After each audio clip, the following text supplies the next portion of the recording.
আজি ৰূপপুৰ জাতীয় বিদ্যালয়, দিকম জাতীয় বিদ্যালয়, এফালে মামনি জাতীয় বিদ্যালয়, আমি তিনিখন জাতীয় বিদ্যালয় খুব এটা বঞ্চিত নিদৰ্শনে বুলি ক'ব লাগিব। আৰু হয়তো এনেকুৱা ধৰণৰ এটা পৰিৱেশ তোমালোকে আগতে পোৱা নাছিলে। আমি প্ৰকৃতি দৰ্শনো কৰিম। ডিব্ৰু চৈখোৱা ৰাষ্ট্ৰীয় উদ্যান আমাৰ নিজৰ জিলাখনত বা ডিব্ৰুগড় হ'লেও আমাৰ দাঁতি কাষৰীয়া এখন মানে ৰাষ্ট্ৰীয় উদ্যান আমি একেলগে ভ্ৰমণ কৰিম। জানিবলগীয়া বহুত কথা আছে, শিকিবলগীয়া বহুত কথা আছে, যিখিনি হয়তো আমি দূৰৰ পৰা ৰিজাৰ্ভখন বা ৰাষ্ট্ৰীয় উদ্যান হিচাপে আমি যিখিনি জানো, ভিতৰত সোমাই যোৱাৰ লগে লগে ভিতৰৰ যিটো পৰিৱেশ, সেই ভিতৰৰ পৰিৱেশটো আমি তাত যে কেনেধৰণৰ আছে বা কিমান সুন্দৰ, আৰু এই প্ৰকৃতিৰ লগত আমি এই জৈৱ বৈচিত্ৰ্যৰ কাষতে থকা আমি আমাৰ ছাত্ৰ ছাত্ৰীসকলে কি ধৰণে আমি আচলতে ইয়াৰ লগত একাত্ম হৈ থাকিব লাগে, এই কথাখিনি আজি আমি অনুভৱ কৰিম। আৰু এই আটাইখিনি ক্ষেত্ৰত আমাক গাইড কৰি লৈ যাব। আৰু বিশেষভাৱে তোমালোকে হয়তো চিনি নোপোৱা বহুতে, বা দুই একে হয়তো চিনি পাবও পাৰা, আমাৰ নিৰন্ত গোহাঁইদেৱ আছে। তেখেত এগৰাকী বিশিষ্ট পৰিৱেশ কৰ্মী আৰু এই নতুন ৰঙাগৰা গাঁৱৰে এগৰাকী নিবাসী, আৰু তেখেতে আমাক সম্পূৰ্ণ গাইড কৰিব। আৰু তোমালোকে যিকোনো কথা বতৰাখিনি তোমালোকে সুধিব পাৰিবা। আমি তাত একেলগে বহিম। তাত এজোপা গছ আছে, ডাঙৰ গছ আছে, গছৰ তলতে একেলগে বহিম। ৰবাব টেঙা লৈ আনিছোঁ, ৰবাব টেঙা একেলগে কাটি মেলি খাম, ভাল লাগিব। এটা মানে কি হয়, এটা ইউনিক এটা মানে হেৰি হ'ব। তো গতিকে আটাইখিনি কথা তাতে গৈ পাতিম। আৰু ৰাস্তাই পদূলি বা এইখিনি অহা যোৱা এইখিনি অন্যান্য গোটেই কথাবিলাক আমাৰ নিৰন্ত গোহাঁইদেৱে ক'ব। আৰু তেখেতক আমি তোমালোকৰ সন্মুখত পুনৰবাৰ পৰিচয় কৰাই দিছোঁ। আৰু তেখেতক প্ৰাক্তন মুহূৰ্তত দুই এষাৰ মন্তব্য নমস্কাৰ। শ্ৰদ্ধাৰ ৰূপকৰ জাতীয় বিদ্যালয় আৰু মামনি জাতীয় বিদ্যালয় আৰু দিকম জাতীয় বিদ্যালয়ৰ শ্ৰদ্ধাৰ শিক্ষাগুৰু শিক্ষয়িত্ৰীসকল আৰু মৰমৰ ছাত্ৰ ছাত্ৰীসকল, আপোনালোক সকলোলৈ মই নিৰন্ত গোহাঁই এই ডিব্ৰু চৈখোৱা ইক' কেম্পৰ ফালৰ পৰা অভিনন্দন জ্ঞাপন কৰিছোঁ। আশা কৰিছোঁ আজি আপোনালোকৰ গোটেই ডিব্ৰু চৈখোৱা ভ্ৰমণটো খুব সৰ্বাংগ সুন্দৰ হৈ উঠিব। মই থুলমূলকৈ এই অৰণ্য ট্ৰিপটোত মই আজি হেমন্তই কৈছে যে মই ইয়াতে গাইড কৰিম, মই ইয়াৰ নেতৃত্ব দিম। গতিকে মই অকণমান নিয়ম নীতি কেইটামান ছাত্ৰ ছাত্ৰীসকলক কৈ দিম। ইয়াৰ নিয়ম নীতিখিনি যিখিনি মানি চলিব লাগিব। তো নিয়ম কেইটামান নিয়ম নীতি খুব জৰুৰী, আমি মনোযোগ দিব লাগিব। তো সেইকেইটা হ'ল, আমি নাৱত উঠোঁতে আমি মেচিন নাৱত উঠিম। মেচিন নাও লৈ ইপাৰত এটা জেগাত গৈ পাম, তাৰ পৰা আকৌ খোজকাঢ়িম, আকৌ ঘূৰি আহোঁতে মেচিন নাৱত উঠিম।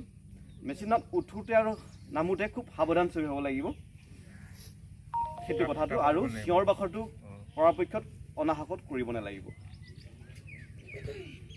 সেই কথাটো বিশেষ মন কৰিবলগীয়া। আৰু অৰণ্যৰ ভিতৰত যেতিয়া আমি গৈ থাকিম, আমাৰ লগত ফৰেষ্ট গাৰ্ডটো থাকিব। তো আমাৰ মোক নুসুধাকৈ বা ছাৰ বাইদেউহঁতক নুসুধাকৈ কোনেও যাতে য'ত ত'ত গুচি নাযায়।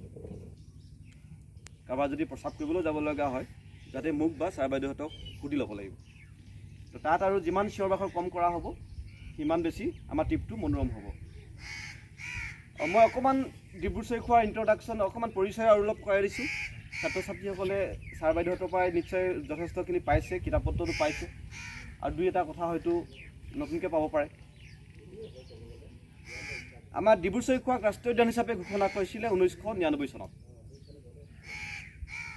আৰু ডিব্ৰু চৈখোৱাৰ সেইটো পৰিচয়টো প্ৰায় মানুহে জানে, আৰু কিছুমান পৰিচয় আছে বহুতে নাজানে।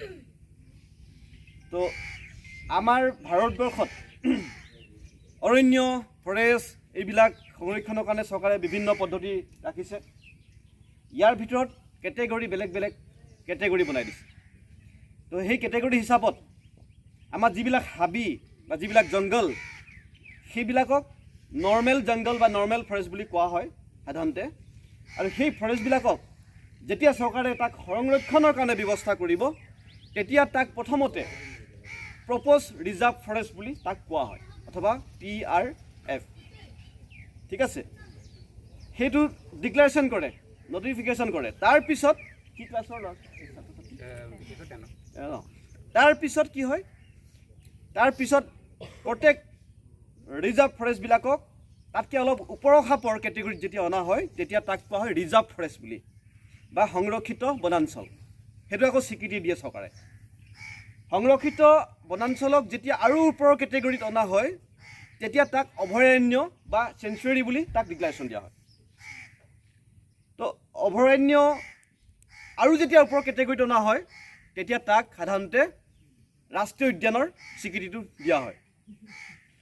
তাতকৈও যদি বেছি গুৰুত্বপূৰ্ণ পৰ্যায়লৈ যোৱা হয় তেতিয়া তাক বায়'স্ফিয়াৰ ৰিজাৰ্ভ বা টাইগাৰ ৰিজাৰ্ভ বা এলিফেণ্ট ৰিজাৰ্ভ এনেকৈ আকৌ স্পেচিয়েল স্বীকৃতি তাক দিয়া হয়।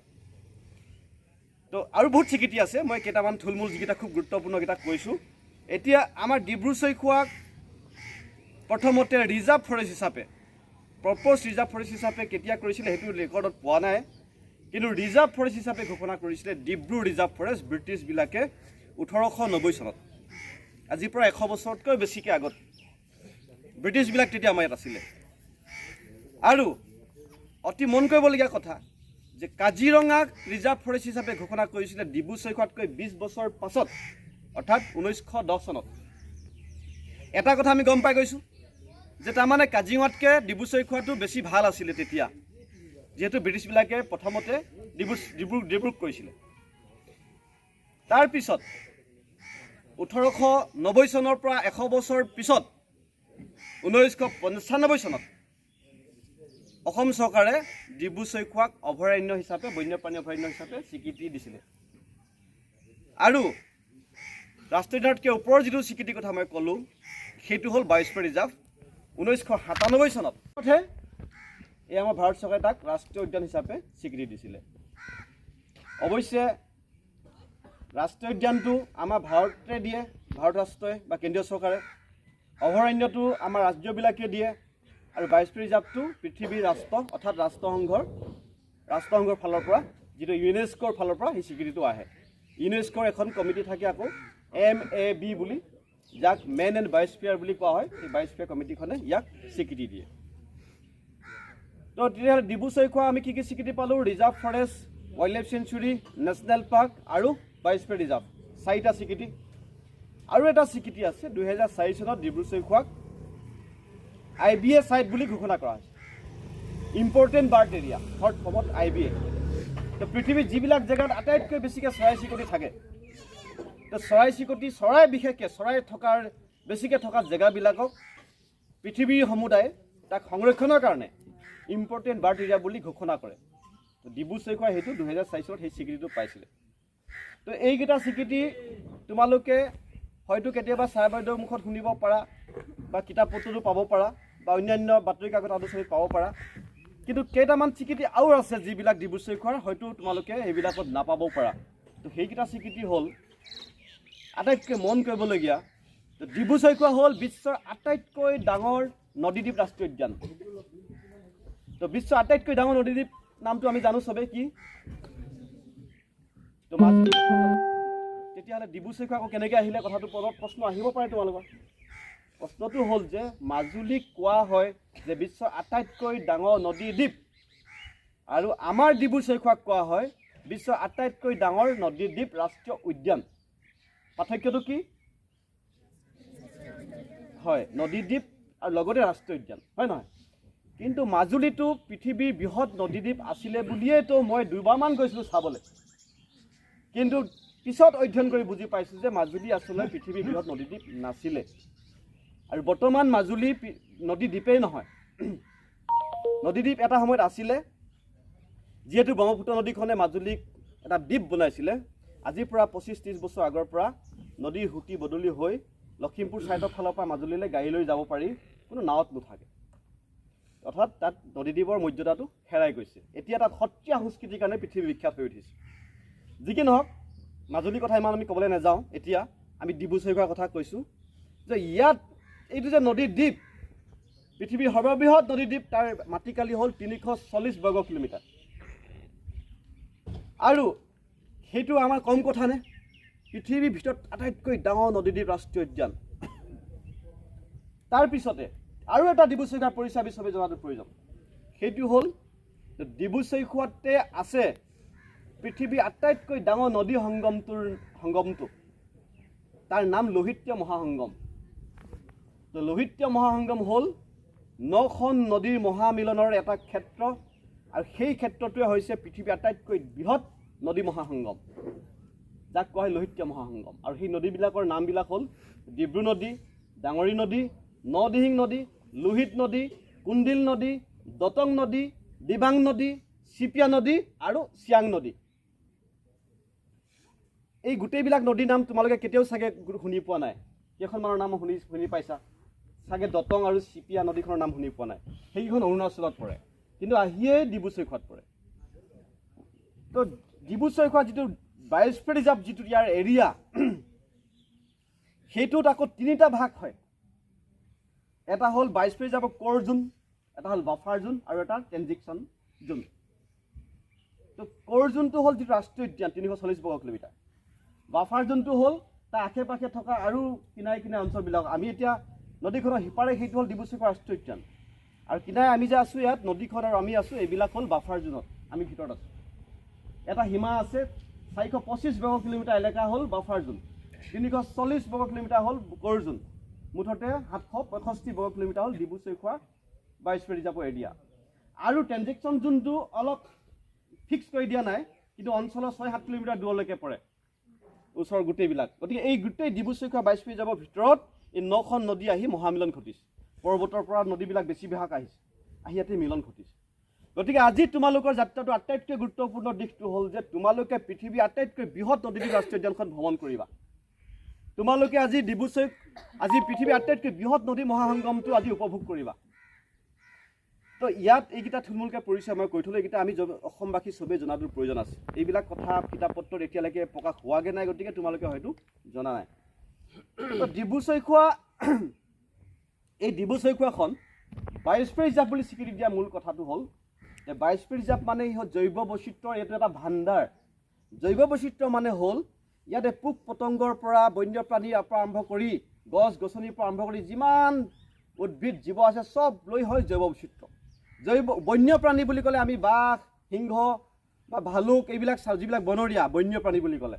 কিন্তু আমি যেতিয়া জৈৱ বৈচিত্ৰ্য বুলি কওঁ, তাত বনৰীয়া ঘৰচীয়া চব থাকে। আমাৰ হাঁহ কুকুৰা গৰু ছাগলী মানুহ, আমিও জৈৱ বৈচিত্ৰ্য এটা এটা সৰু সৰু আমি এটা পাৰ্ট অংগ। গতিকে এই জৈৱ বৈচিত্ৰ্যত পৃথিৱীত চহকী ডিব্ৰু চৈখোৱা এইকাৰণেই যে ইয়াত আচলতে কথাবিলাক ইয়াতে কৈ লৈছোঁ, ভিতৰত বেছি চিঞৰিব নোৱাৰিম নহয়, বন্যপ্ৰাণীয়ে বেয়া পাব। এইখিনি জনাটো খুব প্ৰয়োজন। তাৰপিছত আমি ভিতৰৰ কথা আমি পাতিম। তো পৃথিৱীৰ যিবিলাক চহকী জৈৱ বৈচিত্ৰ্য অঞ্চল বা যিবিলাক বায়'ডাইভাৰ্চিটি হটস্পট, সেইবিলাক পৃথিৱীৰ যিটো সমুদায় তাক 34টা এনেকুৱা চহকী অঞ্চল চিনাক্ত কৰিছে পৃথিৱীত, 34টা। তাৰ ভিতৰত গোটেইকেইটা নামটো মই নকওঁ এতিয়া, দুটা নাম কৈছোঁ যে ইণ্ডো ম্যানমাৰ বায়'ডাইভাৰ্চিটি হটস্পট বুলি কোৱা হয় তাক ইংৰাজী। ইণ্ডো ম্যানমাৰ বায়'ডাইভাৰ্চিটি হটস্পটটো হ'ল সেইটো এলেকা এটা আছে, সেই এলেকাটোৱে আমাৰ ডিব্ৰু চৈখোৱাখন আধালৈকে কভাৰ কৰিছে। আৰু এটা হ'ল যে ইষ্টাৰ্ণ হিমালয়ান বায়'ডাইভাৰ্চিটি হটস্পট, সেই 34টাৰ ভিতৰত, পৃথিৱীৰ অন্যতম 34টাৰ ভিতৰত সেইটোও আকৌ ডিব্ৰু চৈখোৱা বাকী আধা অংশটো কভাৰ কৰিছে। সেইকাৰণে খুব লাকিলি ডিব্ৰু চৈখোৱা পৃথিৱীৰ 34টাৰ ভিতৰত 2টা চহকী জৈৱ বৈচিত্ৰ্য মণ্ডলে ইয়াক ঘেৰাও কৰি থকাৰ কাৰণে ইয়াত জৈৱ বৈচিত্ৰ্যৰ সংখ্যাটো বহুত বেছি। ইয়াত 500টাতকৈ বেছি চৰাইৰ প্ৰজাতি ইয়াতে চিনাক্ত কৰা হৈছে। তো নিউজিলেণ্ড আৰু ছুইজাৰলেণ্ড দেশ দুখনক চৰাই থকা দেশ বুলি কোৱা হয়। তো নিউজিলেণ্ড ছুইজাৰলেণ্ড দুইখন দেশত যিমান চৰাই আছে তাতকৈ বেছি ডিব্ৰু চৈখোৱাতে চৰাই আছে। আমি কেইটামান চৰাই, আমি যদিও দীঘল টঙৰটো ওচৰতে, দীঘল টঙৰখিনি বা আমি কিমান চৰাই নাম জানো, কপৌ, শালিকা, ভাটৌ কিবা কিবি আমি চব মিলাই মেলি খুব বেছি 30টা-40টা চৰাই নামহে ক'ব পাৰিম। কিন্তু আমাৰ ইয়াতে 500টাতকৈ বেছিটা প্ৰজাতিৰ চৰাই চিৰিকটি দেখা পোৱা যায়। গতিকে এইটো খুব মন কৰিবলগীয়া। তো এতিয়া মই থুলমূলকৈ ডিব্ৰু চৈখোৱাৰ সেই কথাখিনি ক'লোঁ। এতিয়া যে আমি ডিব্ৰু চৈখোৱালৈ যাম, মই যে তোমালোকক দেখাম, তো আমাৰ যি 2টা চকু আছে, সেই 2টা চকুৱে যিমান চাব পাৰি সিমানখিনি মই দেখুৱাম কম সময়ৰ ভিতৰত। এইটো বৃহৎ এলেকা, আমি ক্ষুদ্ৰ এটা অঞ্চলতহে আমি ভ্ৰমণ কৰিম। কিন্তু আমাৰ 3 নম্বৰ চকুটোৱে চবেই নিজে নিজে চাব লাগিব। মই সেইটো নেদেখাওঁ, তোমালোকে নিজে চাব লাগিব। মানুহৰ চকুটো 3টা, হয় নহয়? হয় নহয়? কোনেও মাত নামাতে, হয় নহয় নহয় বুলি কোৱা হয়। 2টা চকু, এই 2টা, আৰু এটা কোনটো? কাৰেক্ট, যে আমাৰ মনৰ যিটো চকুটোৱে আমি ভালকৈ চাব লাগিব। তোমালোকে নিজে নিজে চাবা। প্ৰকৃতি চাবৰ কাৰণে আটাইতকৈ বেছি ভাল 3 নম্বৰ চকুটোৰ। এই 2টা চকুৰ কাম ইমান বেছি নাই। তো মনৰ চকুটোৱে চালে প্ৰত্যেকটো বস্তুত জীৱ দেখিবা, প্ৰত্যেকটো জেগাতে বেলেগ বেলেগ উদ্ভিদ দেখিবা, প্ৰত্যেকটো জেগাতে বেলেগ বেলেগ প্ৰাণী দেখিবা।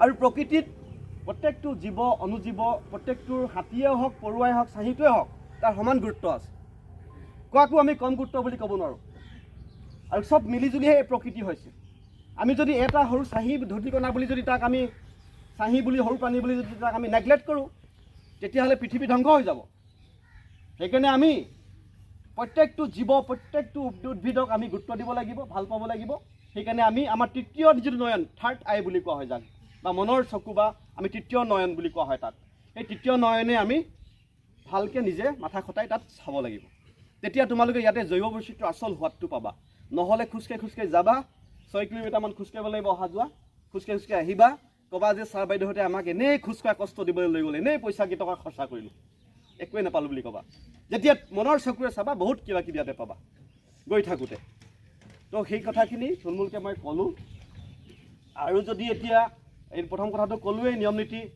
আৰু এটা কথা খুব গুৰুত্বপূৰ্ণ ইক' টুৰিজিম ব্যৱস্থাত পৃথিৱীয়ে সেইটো স্বীকাৰ কৰিছে তোমালোকেও স্বীকাৰ কৰিব লাগিব এই আমাৰ ইক'লজি বা পাৰিপাৰ্শ্বিকতাৰ লগত তোমালোক আহিছা চাবা আৰু আমি হ'লোঁ হষ্ট বা আমি হ'লোঁ তোমালোকক পৰিচৰ্যাকাৰী আমি তোমালোকক দেখুৱাম এই গোটেই চালা তোমালোক আমি চোৱা মেলা গোটেই ছিষ্টেমটোক কোৱা হয় ইক' টুৰিজিম ব্যৱস্থাত এটা চৰ্ত চবেই মানি চলিব লাগে যেতিয়া আমি এটা জেগাৰ পৰা অন্য এটা জেগাত ক'ৰবাত যাম ফুৰিবলৈ তেতিয়া তাত আমাৰ ভৰিৰ খোজটোৰ বাদে একো আমি তাত এৰি থৈ আহিব নালাগে লাগি হ'লে পকেটত থকা প্লাষ্টিক গুটখা পেকেটেই হওক চিপছৰ পেকেটেই হওক বা যিকোনো বস্তু তাত আমি পেলাই থৈ আহিব নালাগে লাগে হ'লে সেইটো আমাৰ অশ্লীল কথাই হওক চিঞৰ বাখৰে হওক সেইবিলাকো তাত এৰি থৈ আহিব নালাগে আমি জোৰকৈ যদি চিঞৰি দিওঁ তাৰ অনুজীৱবিলাকে দুখ পাব পাৰে আমি যদি প্লাষ্টিকো তাত পেলাই থৈ আহোঁ তাত প্ৰকৃতি বিনষ্ট হ'ব পাৰে আমাৰ বেয়া অভ্যাস যদি কিবা আছে তাত যদি আমি সেইটো প্ৰকাশ কৰোঁ তাৰ ওচৰৰ ল'ৰা ছোৱালী মানুহবিলাকে দেখি সেইটো তাৰ অঞ্চলটোৰ কাৰণে সেইটো নেতিবাচক প্ৰভাৱ পৰিব পাৰে গতিকে সেইকাৰণে ইক'টুৰিজিম ব্যৱস্থাত ভৰি খোজৰ বাদে একো এৰি থৈ আহিব নালাগে যদি বেছি প্ৰয়োজন হয় শৌচ প্ৰস্ৰাৱটো থৈ আহিব পাৰি লৈ আহিব পাৰি কেৱল স্মৃতি আৰু ফটোগ্ৰাফ লৈ আনিব পাৰে যিকোনো জেগাত আমি যাওঁ আমি যদি আজি মামৰণিত ফুৰিবলৈ যাওঁ তাৰ পৰা আমি কেৱল স্মৃতি আৰু ফটোগ্ৰাফৰ বাদে একো বস্তু নিয়মত আনিব নালাগে যদি অনা হয় প্ৰকৃতিৰ ওপৰত তাত গভীৰ প্ৰভাৱ পৰিব এইখিনি অলপ বহলাই মই পিছত আকৌ ক'ম বেছিকৈ নকওঁ তো এটলিষ্ট আমি আজি মনত ৰাখিম যে তাত আমাৰ যদি কিবা বেয়া অভ্যাস আছে আমি ইয়াত প্ৰকাশ কৰিব নালাগে আমাৰ পকেটত আমি একো বস্তু তাত থৈ আহিব নালাগে তাত ফুল দেখিলেও ছিঙিব নালাগে অৰ্কিড দেখিলেও উঠাব নালাগে উঠালে প্ৰকৃতিয়ে দুখ পায় চাবৰ কাৰণে আমাক সুবিধা দিছে আমি চাম আৰু মোবাইলত ফটো উঠাই লৈ যাম কেমেৰা আছে ফটো উঠাই লৈ যাম আৰু মনৰ কোঠৰীত স্মৃতিত এইবিলাক লৈ যাম এতিয়া আমি অলপ পিছতে আমাৰ নাৱত উঠিম এইখিনিতে যদি কিবা ক'বলগীয়া আছে ছাৰ বাইদেউহঁতেও বা ছাত্ৰ ছাত্ৰীসকলক সুধি ল'ব পাৰে থুলমূলকৈ আৰু ছাৰ বাইদেউহঁতেও যদি কিবা ইনপুট দিবলগীয়া আছে দি ল'ব পাৰে